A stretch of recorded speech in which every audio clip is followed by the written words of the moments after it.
مفاتیح الجنان میں ایک چیپٹر ہے مختلف نمازوں کا، کہ کوشش کرنا چاہیے کبھی کبھی زندگی میں ایک آدھ دفعہ ان نمازوں کو پڑھا جائے۔ تو جو امام حسن عسکری علیہ الصلوۃ والسلام سے منسوب نماز ہے وہ 4 رکعت ہے، اور یہ ذہن میں رکھیں کہ نوافل اور مستحب نمازیں جو ہیں وہ 2 رکعت کر کے ہوتی ہیں، سوائے کس کے؟ نماز وتر کے، کہ جو 1 رکعت ہے، عموماً 2 رکعت ہوتی ہیں۔ تو 2 رکعت کر کے 4 رکعت نماز ہے، نماز امام حسن عسکری علیہ الصلوۃ والسلام، اور دونوں کی ترکیب ایک ہی ہے کہ پہلی رکعت میں سورہ حمد کے بعد 15 دفعہ سورہ زلزال، اور دوسری رکعت میں سورہ حمد کے بعد 15 دفعہ سورہ توحید، اور پھر ظاہر ہے کہ وہی طریقہ جو نماز کا ہے کہ رکوع بھی ہیں، سجدے بھی ہیں، اور دوسری رکعت میں قنوت بھی ہے۔ ہم نے ذکر کیا تھا کہ ایک دعائے توسل وہ مشہور ہے کہ جس میں یا وجیہن عند اللہ اور جناب سیدہ سلام اللہ علیہ کے ساتھ یا وجیہتن عند اللہ آتا ہے، اور ایک ہے دعائے توسل غیر معروف، اور اس کی خصوصیت یہ ہے کہ اس میں خداوند تبارک و تعالیٰ سے توسل کیا گیا ہے معصومین علیہ السلام کے نام کے ذریعے سے، اور ہر معصوم سے کے نام کے بعد اللہ سے ایک خاص چیز مانگی گئی ہے۔ تو جو دعائے توسل غیر معروف ہے، اللہم انی اسألک بحق ولیک حسن ابن علی علیہ الصلاۃ والسلام، یا اللہ میں تجھے واسطہ دیتا ہوں تیرے ولی حسن ابن علی کا، کہ ان پر اور ان کے والد پر تیرا سلام ہو، کہ تو میری مدد فرما ان کے طفیل میں، الا اعنتنی بہی، کہ تو میری مدد فرما ان کے صدقے میں، علی امر آخرتی، کہ آخرت کے امور میں میری مدد فرما۔ اب یہ آخرت کا امور کیسے ہوگا؟ بطاعت کا و رضوانے کا، تیری اطاعت کے ذریعے سے اور تیری رضایت کے ذریعے سے۔ اب رضایت بھی ظاہر ہے جبھی حاصل ہوگی کہ جب ان کی اطاعت کی جائے گی۔ وَسَرَرْتَنِي فِي منقلبی و مثوایا، اور مجھے خوشی عطا فرما کہ جب میں پلٹ کے جاؤں اور جو میری ہمیشگی کی جگہ ہو، برحمتک یا ارحم الراحمین۔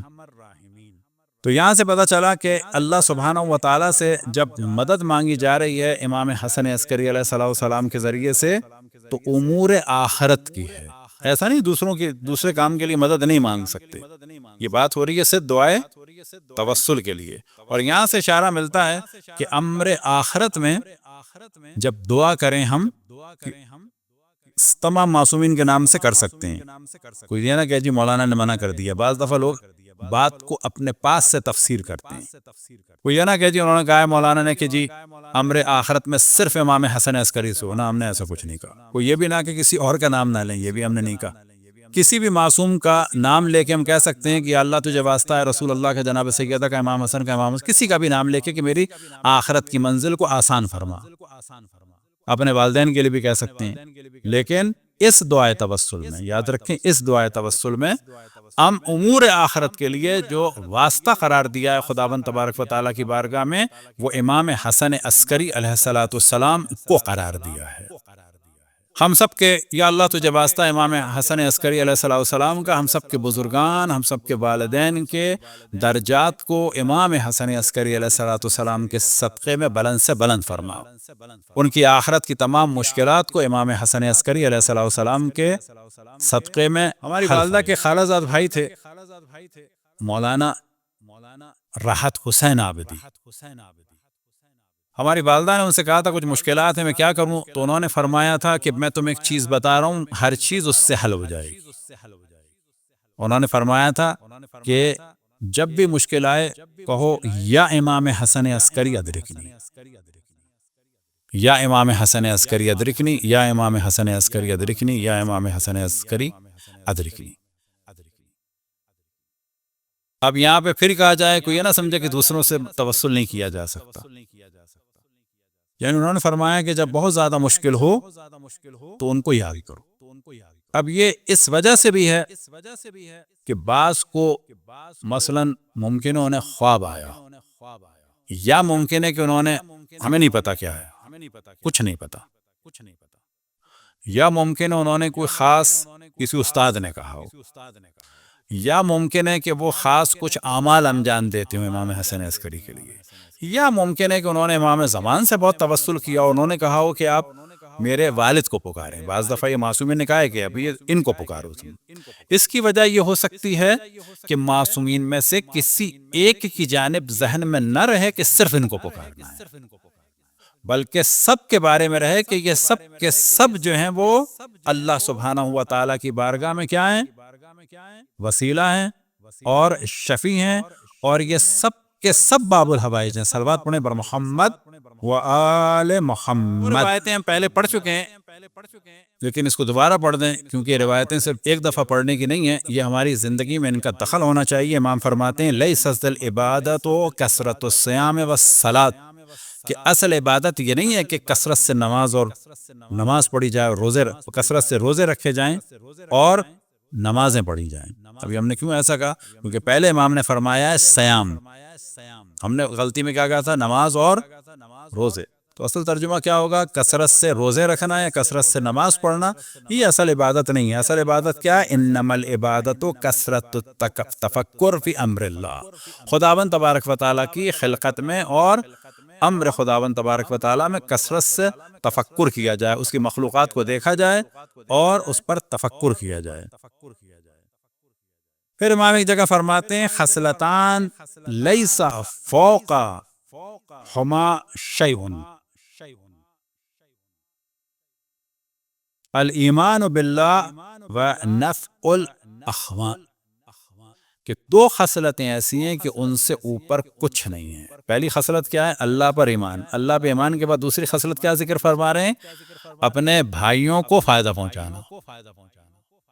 ہم زیادہ اس پہ گفتگو نہیں کریں گے، یعنی اپنے مومنین کی مشکلات کو حل کرنا، یہ افضل ترین عبادات میں سے ایک۔ اور امام نے کس کے بعد اس کا ذکر کیا ہے خصلت میں سے؟ اللہ پر ایمان، اور پھر کیا؟ اپنے بھائیوں کو فائدہ پہنچانا۔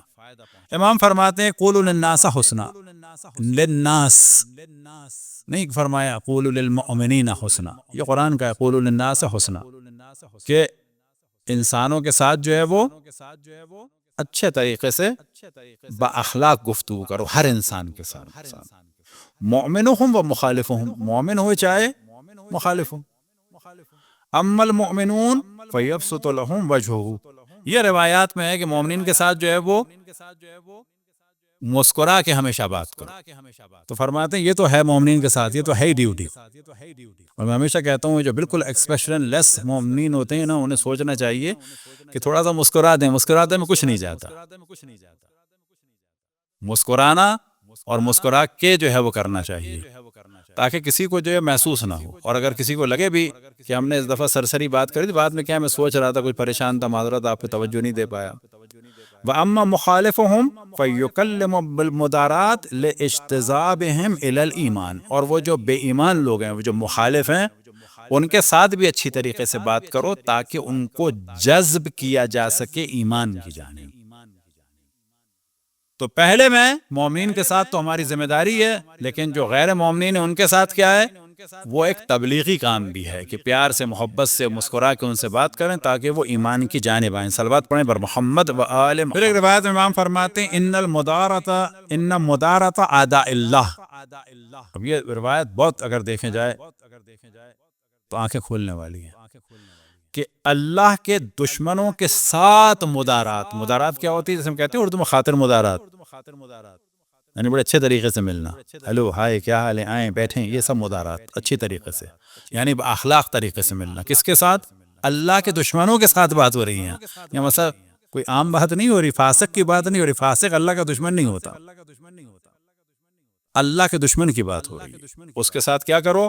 ان المدارۃ اعداء اللہ من افضل صدقۃ المرء، ایک شخص کی جانب سے افضل ترین صدقہ یہ ہے کہ وہ اللہ کے دشمن کے ساتھ مدارات کے ساتھ پیش آئے۔ مدارات کیا ہے؟ یہ اچھی طرح ملنا جلنا، ہیلو ہائے کیا حال ہے، ٹھیک ہو، یہ وہ۔ کیوں؟ اب امام فرماتے ہیں یہ صدقہ جو ہے کس کے لیے؟ خود اس کے نفس کے لیے ہے، یعنی محفوظ رہے گا یہ۔ اور کس کے لیے؟ وہ اخوانی، یعنی اگر آپ اور ہم میں سے ایک آدمی کسی پاورفل اللہ کے دشمن سے کانٹیکٹ میں ہے اور اس کے ساتھ ہم اچھی طرح ملیں جھولیں تو اپنی بھی جان بچے گی، اور کیا ہوگا؟